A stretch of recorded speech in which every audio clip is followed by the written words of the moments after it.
Hello दोस्तों, जय माता दी। आज हम आपको श्रीधर की कहानी सुनाने जा रहे हैं। हम आपको इन्हीं जो बरसों से जम्मू कश्मीर में सुनी व सुनाई जाती है।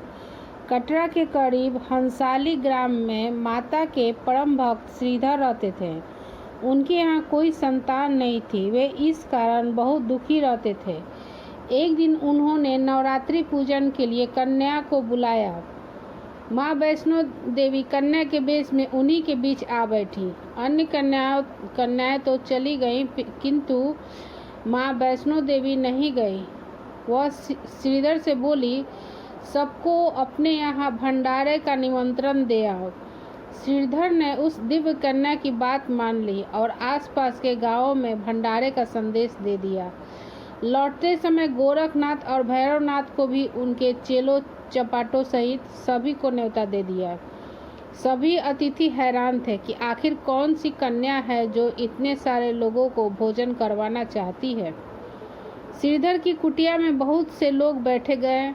दिव्य कन्या ने एक विचित्र पात्र से भोजन परोसना आरंभ कर दिया। जब कन्या भैरव के पास पहुंची तो वह बोले कि मुझे मांस मदिरा खाना चाहिए।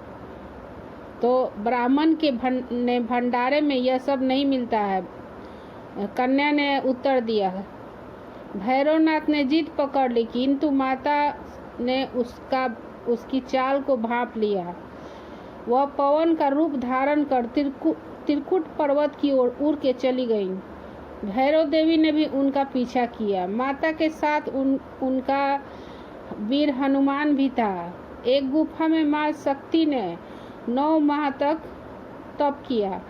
भैरव भी उनकी खोज में वहां जा पहुंचा। एक साधु ने उससे कहा, जिसे तू नारी समझता है वह तो महाशक्ति है। भैरव ने साधु की बात अनसुनी कर दी। माता गुफा की ओर मार्ग में बाहर निकल गई। माँ गुफा की दूसरे रास्ता से बाहर निकल गई। गुफा भी आज भी गर्भजून के नाम से जाना जाता है। देवी ने भैरव के लौटने का इंतजार किया। देवी ने भैरव को लौटने के लिए चेतावनी दी, किंतु वह नहीं माना। माँ गुफा के भीतर चली गई। द्वार पर वीर हनुमान जी थे। उन्होंने भैरव से युद्ध किया। जब हनुमान जी निढाल होने लगे तब माता वैष्णो देवी ने चंडी का रूप धारण किया और भैरव का वध कर दिया। अब भैरव ने माँ कहकर माता को प्रसन्न किया। तब माँ ने उसे आशीर्वाद दिया कि जाओ, जब कोई मेरा वैष्णो माता में दर्शन करेगा उसके बाद तुम्हारा दर्शन करेगा, तभी वैष्णो माता का दर्शन पूरा होगा। गुफा में माता पिंडी के रूप में विराजमान है आज भी, और सभी लोग वैष्णो माता इन्हीं को देखने के लिए जाते हैं और भैरव को उसके बाद भैरव भगवान का दर्शन करने जाते हैं। तो यही वैष्णो माता की कहानी है।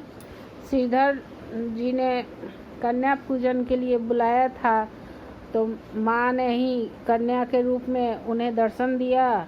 और उसके बाद तो आज से भी यह प्रथा, उतना ही समय से यह प्रथा चली आ रही है कि कन्या पूजन नवरात्रि के समय में खिलाया जाता है, जिससे माँ बहुत प्रसन्न होती हैं। तो कोई ज़रूरी नहीं है, आप सिर्फ माँ का ध्यान कीजिए और नवरात्रि में कन्या का पूजन कीजिए तो आपका पूजा सफल हो जाता है। यही माँ का कहना है। श्रीधर ने भी नवरात्रि में 9 देवी को कन्या का भोजन कराया।